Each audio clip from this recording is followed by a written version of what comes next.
അങ്ങനെ വന്ന് ഗൈസ് എൻ്റെ അടുത്ത ബക്കറ്റ് ലിസ്റ്റിലോട്ടുള്ള ഞാൻ ഉദ്ദേശിച്ച സാധനം വന്നു. അപ്പോൾ എൻ്റെ ബക്കറ്റ് ലിസ്റ്റിൽ നിന്ന് ഉദ്ദേശിച്ചത് ഈ മണി ബോക്സാണ്. ഇത് ഞാൻ കണ്ടത് ഭയങ്കര വലുതായിരുന്നു ഓർഡർ ചെയ്തപ്പോൾ, പക്ഷെ ചെറുതാണ് വന്നത്. പക്ഷെ അത് കുഴപ്പമില്ല.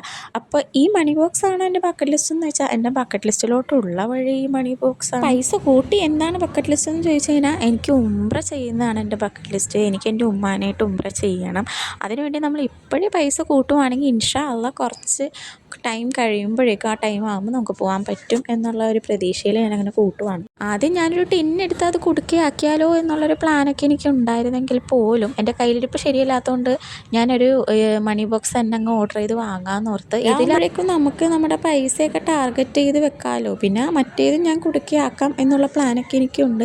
ഇൻഷാ അള്ളാ കിട്ടിയ സാലറി മാറ്റി വെച്ച പൈസയൊക്കെ അങ്ങനെ ഞാൻ പയ്യെ ഇൻഷാ അള്ളാ വൺ ഡേ എനിക്കും എൻ്റെ ഉമ്മാക്കും ആ കാബാലയം കാണാനുള്ള ഇൻവിറ്റേഷൻ അള്ളാടെ നിന്ന് ഉണ്ടാവട്ടെ എന്ന് ആഗ്രഹിച്ച് ഞാനങ്ങനെ എൻ്റെ സ്മോൾ സേവിങ്സ് സ്റ്റാർട്ട് ചെയ്യുവാണ്. അപ്പോൾ അത്രേ ഉള്ളൂ ഇന്നത്തെ ബക്കറ്റ് ലിസ്റ്റ് വ്ളോഗ്. അപ്പോൾ ടാറ്റാ ഗൈസ്.